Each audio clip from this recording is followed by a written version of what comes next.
Welcome to the SJ Child Show. This episode is sponsored by Water and Body Basics. Visit 3440 South, 5600 West, West Valley City, Utah. Mention SJ Childs today.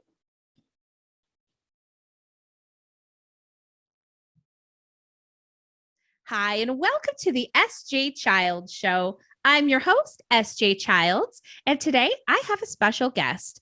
I have Robbie Seale. She's coming from Canada. So exciting to have her on here today. We are going to give a big chat out to FASD. We're going to have another discussion about this today because it is so important to talk about. It's 100% preventable. 100%. What does that mean to you? What kind of choices are you going to make differently? What kind of education are you going to give people when you find out the things we're going to talk about today? Hi, Robbie. It's so nice to have you here today. Hi, Sarah. I'm so happy to be here. I think this is going to be a really fun conversation. Definitely. I agree. And I'm excited to learn about your life and your programs. AFSD Family Life is it a nonprofit that you run?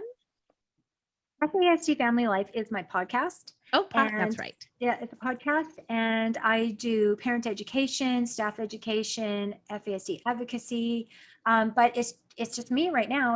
I don't have it. It's not as a nonprofit yet. We'll see what the next step is. Hey, absolutely. No, it's always great to, have goals for those things. Tell us a little bit about yourself and how you got started on this journey. Oh my gosh, I've got decades to tell you about, but let me bring it down nice and short. I was originally, my education was as a child youth care worker. So that's working with children from hard places. So working with children in group care, adolescent treatment centers, that sort of thing. That's what I was trained in. And I did some of that work until I became a parent myself. I also discovered along the way that I wanted to build my family through adoption. So I had one biological child and then deliberately had no more biological children. And then 7 years into her life, then we moved into foster care with the goal to foster to adopt. So we took a little girl into our home with the dream of adopting her. And then later on, we adopted more children. And that's another whole story. But all of my adopted children were prenatally exposed to alcohol and prenatally exposed to trauma. And it's the prenatal exposure to alcohol that can develop a fetal alcohol spectrum disorder, which is a developmental disability. So we'll get into that later, but so I had a little bit of knowledge of kids from trauma. And then when I adopted my own children, and then the wheels began to fall off, as they do in family life, that's when I did the deep dive into understanding fetal alcohol spectrum disorder. Yeah, definitely. And it has a lot of, like you said, it's like a big umbrella with so many different things that could fall underneath it. Definitely. Yes. What was the earliest signs, and how did you go about finding out about those fetal alcohol spectrum disorders? Sure. And this is how fetal alcohol, like there's some overlap between what autism can look like and what fetal alcohol can look like. But fetal alcohol spectrum disorder can manifest as primary disabilities that include things like sleep problems, emotional dysregulation, inability to self-regulate, cognitive challenges. Not that oftentimes individuals who have fetal alcohol spectrum disorder have a normal range IQ. They're not low IQ. They can be, it's a spectrum disorder, as is autism. So you can have low IQ all the way up to extraordinarily high, but our kids lack the ability to understand cause and effect. Or to link knowledge from one place to another place. Those are some of the things. Also very high cortisol levels, or so they're very quick to become aggressive or agitated or to become overwhelmed are some of the things. So those are the things that you start to see in your kids. Sometimes it's delayed development. The sneaky thing about FASD is oftentimes, not always, but often the infant and preschool years are your golden years. So you may not even know. Yeah, you might not even know. And it's when your kids kind of get into elementary school and they start falling behind and they start failing in school or having social problems. That's when you go, there's something here. Yes, definitely. Yeah. We have a little bit of the same experiences like we had talked about in our family, and finding out years later through now understanding a little bit more. It's incredible when you are in those early years and you don't, like for our first baby, our first biological child, he was our first biological child. Like we had raised my husband's daughter, so I knew exactly what that looked like. But we had this quiet, perfect baby. That's all we thought. Lucky Until, you. yeah, right. Until he's kept being quiet and didn't ever talk. Yeah. And now he is verbal now, as you got to meet him, but it was nonverbal till he was almost 4. And so, yeah, a lot of things you don't know. You don't know when you don't know. So You don't know. But you get with autism, sometimes you get those early clues. And I know often physicians will put you off. No, it's fine. You're just a So worried true. mother. You're just a worried mother. But I know with autism, my experience has been that mom or dad has that, especially mom or dad has an inkling. Something's not Yes. right. Something is not right. Like my child isn't making eye contact. My child isn't responding the way other children might respond, and we don't know. And we don't often get the recognition and the support from the physicians. With FASD, you may not even know. Yeah. Like they might meet their diet, they may meet their milestones on time. They may be just slightly delayed, but it's that gap that shows up a little bit later. And again, it's a spectrum disorder. Yeah. And like autism, very few people with FASD have any facial or physical indicators that there's anything wrong. That there's no hint that there's a disability. It's less than 10% of people with fetal alcohol spectrum disorder that have any face dysmorphic characteristics. And that's because those facial dysmorphic characteristics only happen on one or 2 days during pregnancy, right? So if there's alcohol consumption intake on those 1 or 2 days, you may have a facial feature because that's when face is developing. But if there's no alcohol then you don't have that face dysmorphic features, but you still have the impact on the brain and the body. Yeah.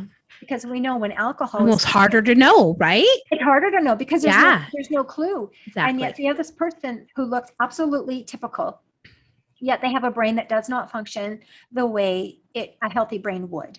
Yeah. And that's because the alcohol in utero passes through the placenta, passes right into the fetus at a 1-to-1 ratio. So if I'm drinking 5 ounces of alcohol, my baby is having 5 ounces of alcohol. Oh, man. Only my baby might be this big and have no liver. Right. Have no liver. So cells, just like our brain cells can be killed by alcohol, our body cells are damaged by alcohol, but we have a liver and we've got a big body and lots of blood to be able to dilute some of the effects of the alcohol, filter it. These babies don't. So cells are killed, cells are destroyed, cells are, as they are to be migrating to other parts of the body as they're splitting and migrating, they may not migrate to where they're supposed to go. Yeah. So, and we know now through brain science that brains develop from the bottom up and inside out simultaneously, like bottom and inside out. So those early alcohol exposures, and how many women, me included, have an unplanned pregnancy? Yeah. Right. And might be drinking alcohol, right? Like exactly.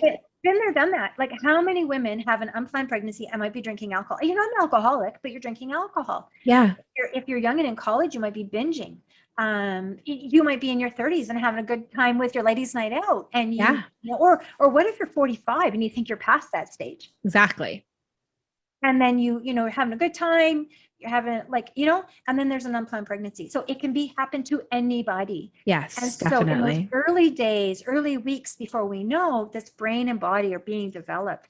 And so there can be damage to that brain and body from very early on.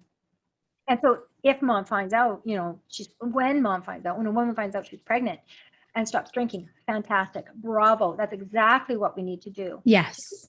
To limit the exposure. But, if only all pregnancies were planned.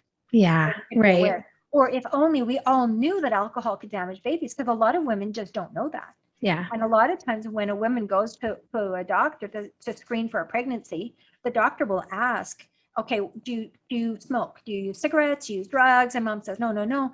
Oftentimes doctors don't screen for alcohol. So then how's a mom to know? Yeah. So, it's a disability, different, but not together dissimilar from autism. Yeah, definitely. Only there's so much stigma with it because we can blame the birth mother, but really, if we knew better, we would do better. Yeah. And definitely no one wants to be out there blaming or being blamed, No. right? And even like I had asked you, I mean, how would I know? What if my children, I don't consume alcohol all day, every day on a regular basis. But yes, I've drank. And Yeah. what if I did do it that Yeah. week before I knew I was pregnant? Like what kind of testing how would I take my child to get tested? It would be likely, I would presume, similar to an autism test. Like you would go to a childhood clinic, you would go to an autism clinic, wouldn't you? Where it's probably, correct me if I'm wrong, an FASD diagnosis is how do they call it? A multidisciplinary diagnosis.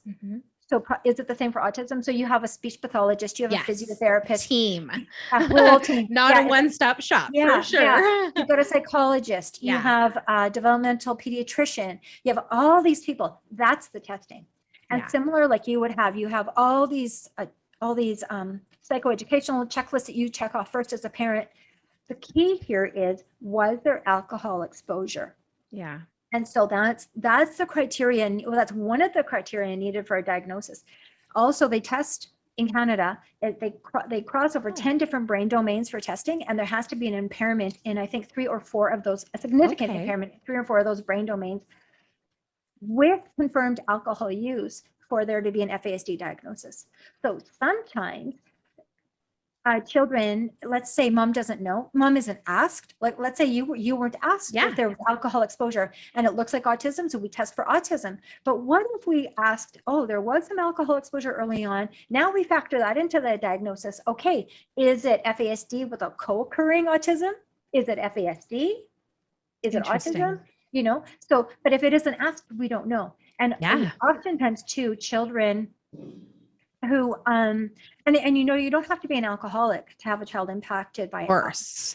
You don't. It isn't just like I had somebody, when I queried somebody potentially having FASD very gently, but they said, well, my mom wasn't blind drunk, like she wasn't a blind drunk. And I'm like, that's not what it is. It isn't only the binging. It isn't only the alcoholic mother. It's any one of us who just the consumption, because we don't know if at this point there is no safe amount and no safe time. Right. And that's the important thing to know, and I mean, so any one of us is at risk of having a child with FASD.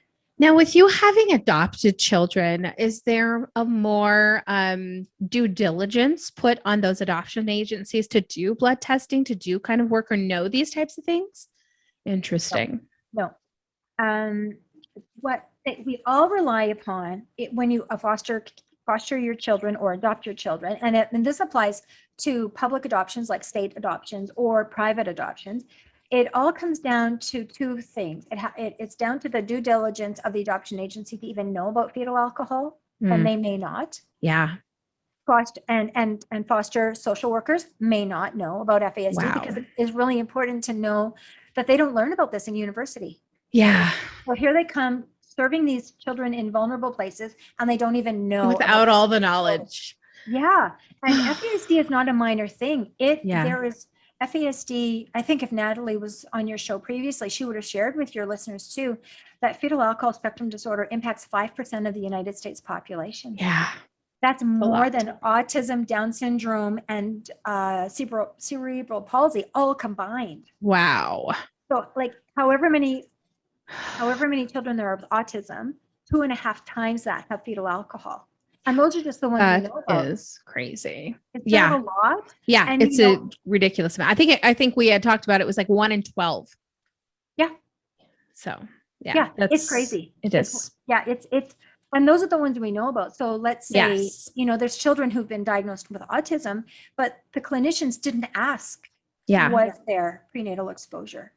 Right. And so that's a biomoms, but also then if children have been taken into care or relinquished into adoption care, and let's say there's a birth mom who's pursuing a private adoption, is she aware that alcohol could negatively impact her baby? Probably not.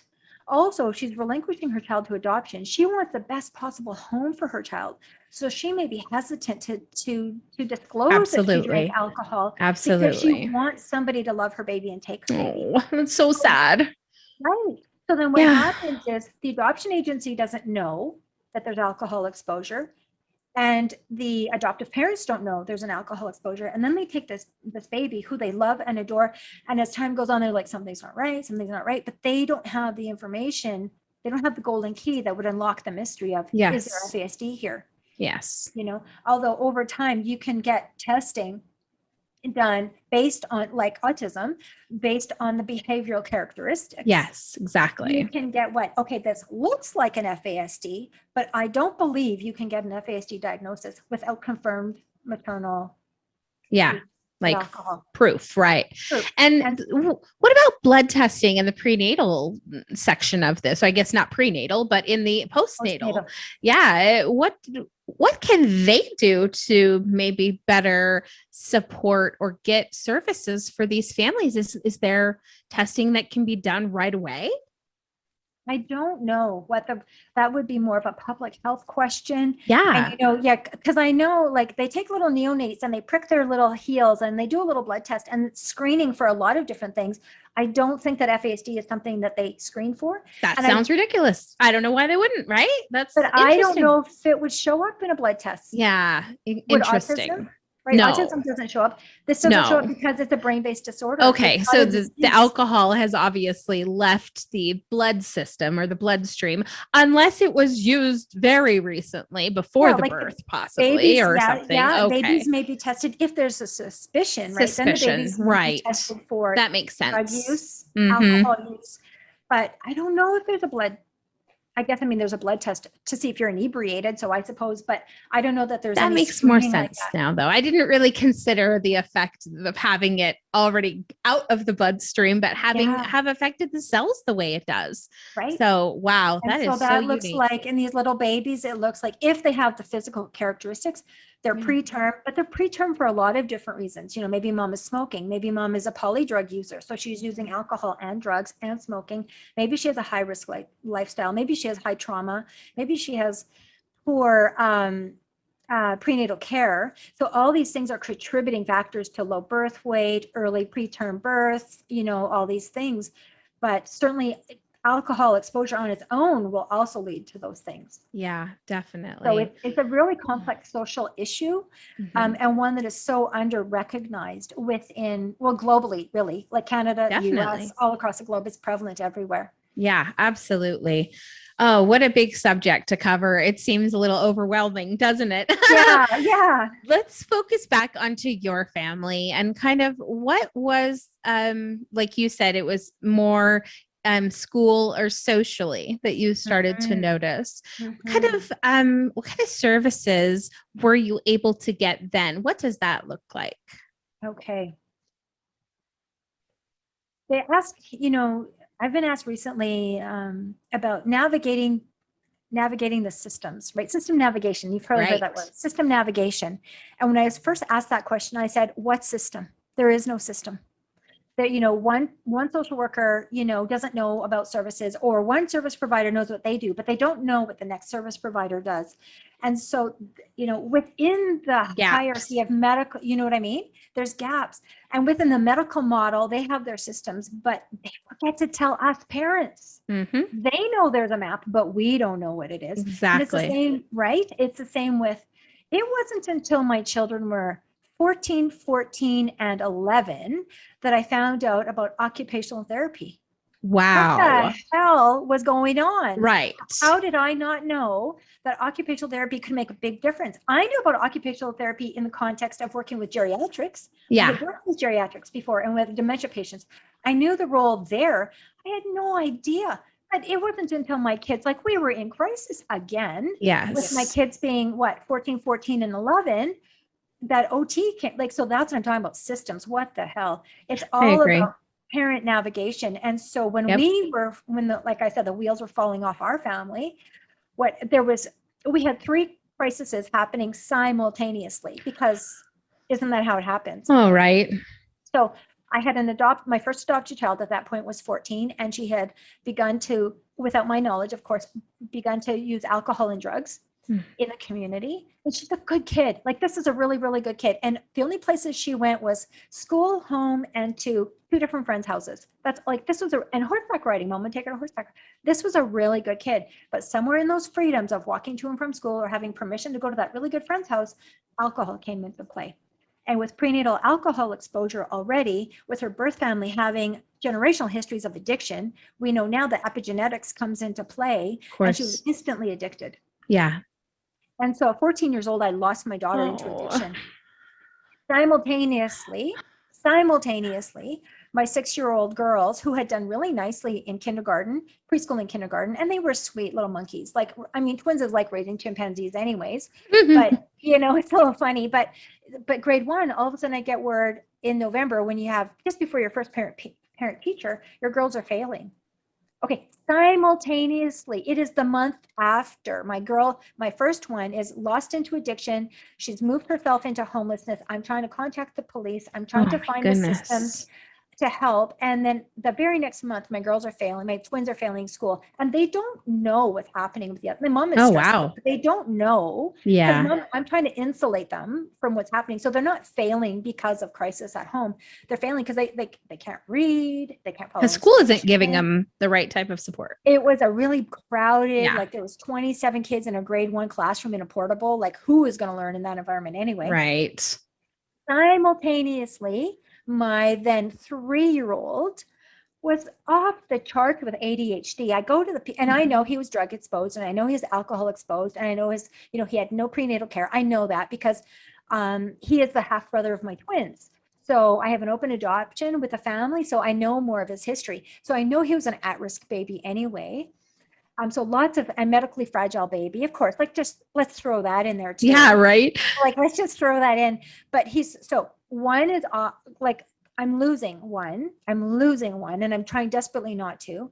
2 are failing. Then the third one at the same time is ADHD off the chart. And so I go back to the pediatrician and say, I need some strategies. Like, everything I know before isn't working. I need strategies. Meanwhile, he's 3. He's climbing over me, around me. I'm the monkey bars. He's under me. Now he's on the examining table, and he's like the size of like a 1.5-year-old. He's really tiny. And he's up and down and over thing. And we're talking, but she's looking at him doing all this climbing, and she's like,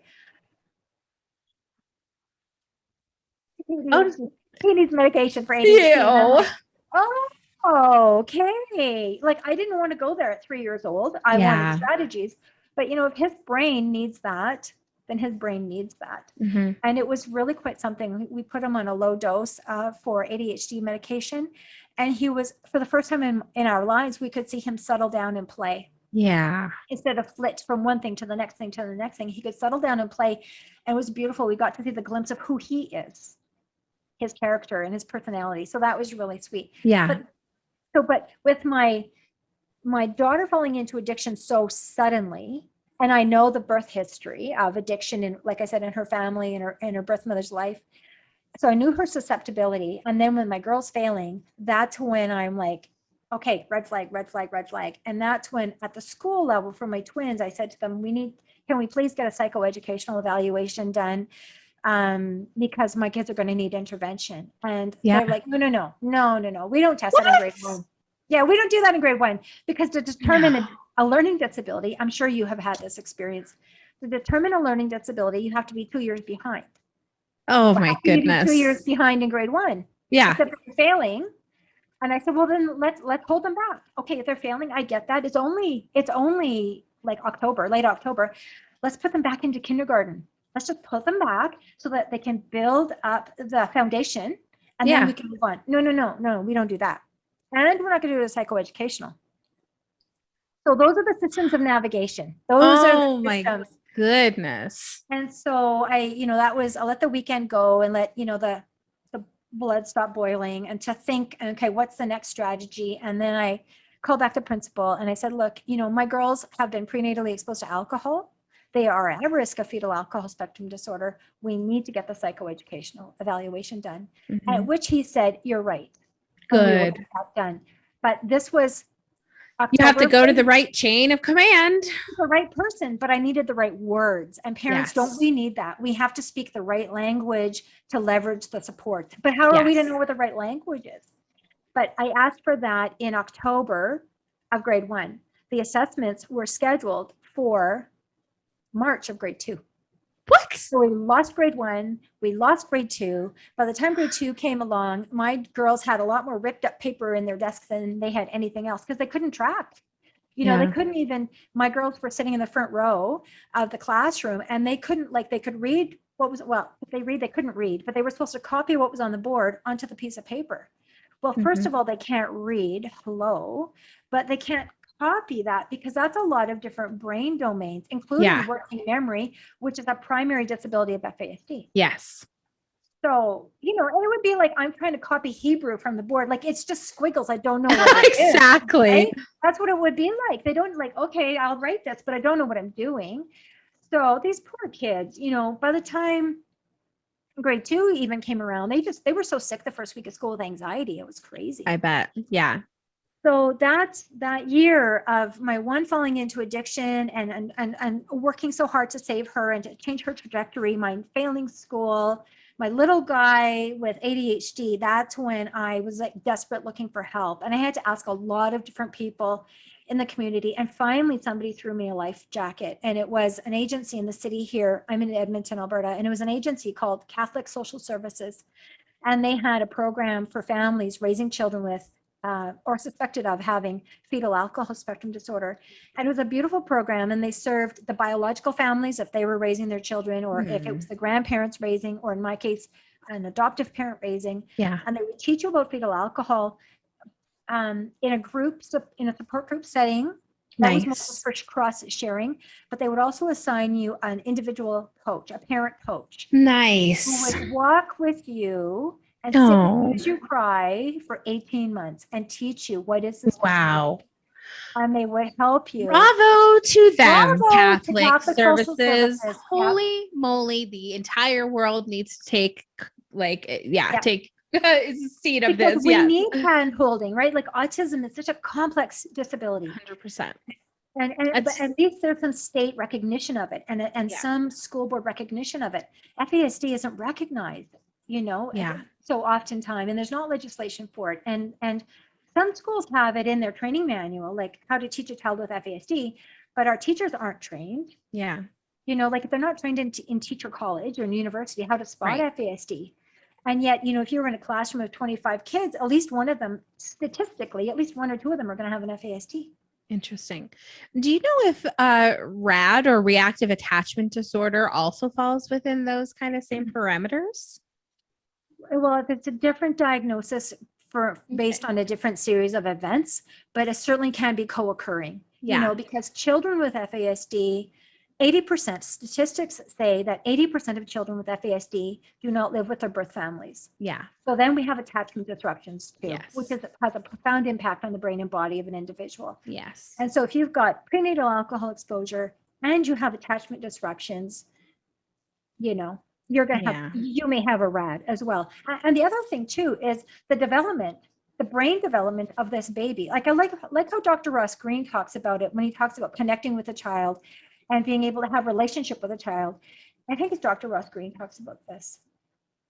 I could be wrong. It could be Dr. Ira Chasnoff. Either one. They talk about like the child has a role in attachment too. The child, like this, you know, when you had your baby and they looked at your eyes and you smiled at them and they smiled at you, that's the baby's role in the attachment game, because their brain is coding and you're teaching them how to respond, you're teaching them how to connect, you're teaching them how to self-regulate. But if your baby is unable to because they have autism, your baby is unable to because they've had disrupted attachment or because they've been prenatally exposed to alcohol, then their brain is unable to participate in their role of the attachment. Yeah. So let's say there isn't even a disruption in the attachment. Let's say baby is with birth mom or grandma, let's say, but their brain is unable to do their part of the attachment. We're still going to have attachment problems. Yeah, definitely. Right? Because if it's brain based. Yeah. Oh, these poor kiddos. If I could just hug the whole world, bring all the children in, right? In one big hug, I think that we would all do that definitely as a community. I really love how that you found that. And you know, one important part that I always tell families searching for support is keep searching. If you don't find what you're looking for, keep looking. Don't stop for one doctor's diagnosis that you don't agree with or whatever it is. Keep looking, because it wasn't until we didn't settle on our first or second therapist, it wasn't until the third one came in and was so delightful and so helpful, not only with our son, but then she turned around and said, okay, now here's what you can do. Here's your first steps. Here's how you understand autism. Here's how you start to interact. Yes. And without those early building blocks, without that, you know, what is the word I'm looking for? You know, giving her, advising us on what to do. Educating We you were what to just do. walking in the dark. You know, we were literally walking in the dark, and she shone a And light you on it. maybe- Yeah. And you And maybe I making wish things that worse. I did make her stay in my life for 18 months Yeah, after yeah. that. She wasn't required to. No, but now we're still friends, you know, 11 years later, and we're, well, 10 or, you know, 9 or 10 years later, we're still very close, and we keep her up to date on things going on with him, and she can see the progress and all of that. And things change with our kids too, you know, like what Yeah. you're working on with a 2-year-old or 4-year-old with autism or FASD is different than what you're working on with your 8-year-old, which is different than, and you know, like you've kind of get something settled, and then all of a sudden the world shakes a little bit, or your world shakes a little bit, and then things are different, or the kids Yep. just are moving into different developmental, or you kind of Exactly. get something kind of settled down, and then a new behavior pops up. Yeah. You know, and but it's all brain based. We can't take a behavior modification approach like a typical family could, where, you know, you praise the Yes. good and you punish the bad, and then the kid learns. Yes. Our kids won't. My kid, I don't know about autism, but I know FASD. Our kids won't learn from those No. experiences. No, we have to do lots of different strategies. Like you just said, lots of yeah. different strategies. We have And to prevent the unwanted behaviors primarily. exactly. Yeah. Yeah, 100%. And, you know, some of the ways that we found to do that is through our language that we speak directly to our child. Yes. We learned right away that no, stop, don't, can't, don't, you know, all of those things would send him into the freak out spiral, scream out. And so we thought, okay, we can help this, you know, let's use different language. We don't have to yell, stop, don't, no, can't, all of those. You can say, hey, let's find a better way to shut that door. Let's, you know, let's do this. And you make it happy and fun. Well, we finally got on board, but it's hard to teach your other family members, like grandparents and things like that, that are or siblings. Exactly. They're so kind of in their own way of living that, okay, now you have to just stop all the way you've been talking to everybody else and talk to this person differently. Yeah. And it looks like you're coddling, and it looks like you're just giving in to this child who just hit you, or this child who just slammed the door, or this child just stomped up the stairs. But that's very similar to FASD, you know, so often. And all of us parents with FASD have gone to the experts to go, why does no cause a meltdown? Why does no throw my kid into like, holy cow, a bomb just went off? And it's very hard to explain that. Yeah. And it took control. That's what we realized it was with our 9-year-old. It was the amount of control when she felt out of control, it was gone. There was no more understanding. She was past the point. She couldn't even have a regular conversation, but we give her a teeny bit of control to have for herself. She's got that. She can control it. She's on top. She can handle it. Interesting. Yeah. So as far as like, that's what we have to do. We have to kind of relinquish our control, relinquish. I don't know. I just said some made up word there. Relinquish rather. Relinquish. Relinquish. Hey, you know, I'm great at wordsmith. I'll just make it up. Yeah. And so we had to, and for adults, that's hard. Okay. Yeah. No parent wants to say, yes, I let my kid yell at me, or yes, I don't punish that kid for doing this thing, because you and I know that punishment is going to make the rest of the week bad. It's not going to, they're not going to learn. They're going to learn that they're going to react. So the more like, okay, this is this situation. What decision do you think you would have your friend make? And we give it back to her and give her like different options to think of, you know, and so sometimes that gives them a little bit more control and not feeling, I'm, you know, I have no control in this. I've lost, you know, I can't even, she can't even hear anything. Well, and that's brain-based. Yeah. And that's totally brain-based. Like for us, I don't know that it's control, although it could be. For us, it's more like a child comes in to ask something, and because our kids have this rigid thinking, similar to autism, right? Yes. Rigid thinking. They foresee one outcome, Yes, and it is the yes. desirable outcome. And then if they have not played it out in their head that there's all these other Yes, outcomes. So there's going to be exactly. one outcome. I'm asking to play Fortnite, and of course my mom will say yes. And when I say no Fortnite, Yes. blow up. Mom, you hate me. Mom, you're mean. Stomp, stomp, stomp. Am I in your kitchen right now? 100%. Can I have pop? Can I have pop? And I'm like, no. You've had enough sugar. But if I say no, boom. Yeah. But if I say, well, I have enough sugar today. Oh, Yeah. it's more like what I'm going to get. And I'm like, you're so mean to me. And then they walk off. Well, say what you want, do what I say. Like, you know what I mean? Like, and so we Exactly. just learned that's me anyways. There's a lot they say that I don't pick up. Yeah. And recently in Good OT. for you. Well, Right? hasn't always been that way, my friend. Yeah, I've got 30 years sure. of experience. My oldest is going to be 30 soon. So I've got lots of Yeah. practice in doing things one way. And now I'm trying to do things another way.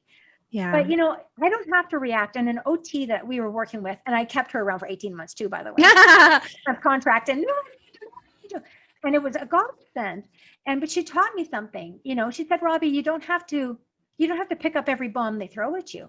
Right? True. Like it's like you're playing ping pong. They say this, you say that, back and forth. And she goes, what if you just stepped aside and let the ball hit the floor? Yeah. Oh, that's an option. I love that okay. analogy.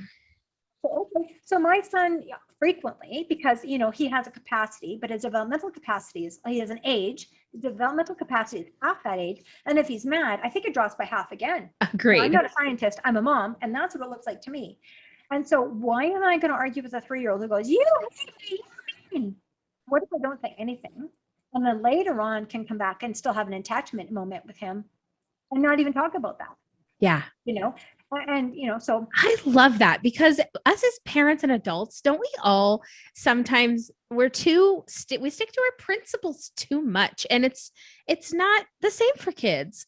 We give them, we have these adult expectations for children without life experience to have any kind of reaction to it.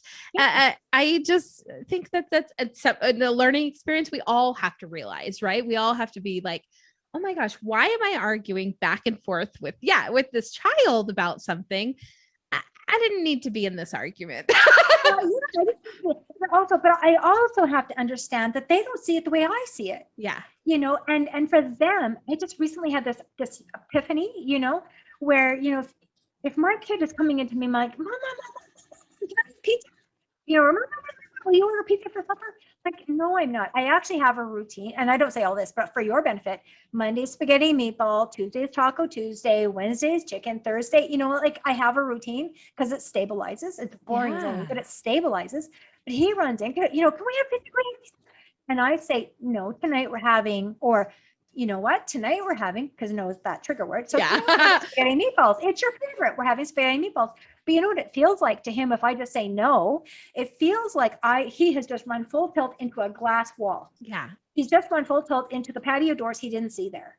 That's what it feels like, I think. This is my new aha moment with the way our kids' brains work. They have this expectation. And this other OT taught me this too, is when you have a request and an expectation, your pleasure center of your brain is activated too.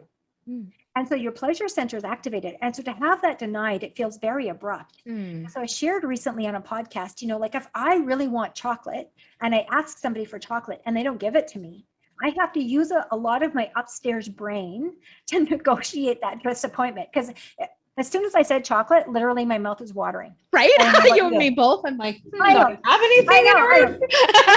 It's warming. I see the magic word and my mouth is watering. Yeah. So now I have to use all of my upstairs brain and all of my adult executive functioning capacities to accept the fact that you said no. Right. And still be in relationship with you. Instead of going like, what the fuck? Why exactly. Right? Where's my chocolate? Excuse my language, but that's if I don't have an upstairs brain, that's what's going to happen. So I kind of shared that on my podcast, or even to say, let's say you're in a relationship and you want to have intimacy, you want to have sex with your partner, and they say no. Well, they can react with their fight, flight, freeze, or they have to use their upstairs brain because they want something, it's a physical need, and they have their pleasure center activated. And then we say no, or somebody says no, it's like running into this this glass wall we didn't see. Yeah. And when I kind of started like, how would I feel? And I've run into a glass wall. Have you ever run into Yes. a patio door? Or run there to the screen and cut your nose? Like I've done, like, hello, chaos. I bring it with me. Exactly. But you know, we've all had that experience. But then when I realized that for my kid, I'm like, oh, that's what it's like. Okay, you know, and as parents, aren't we the keepers of the kingdom? Like it's all up to us. Yeah.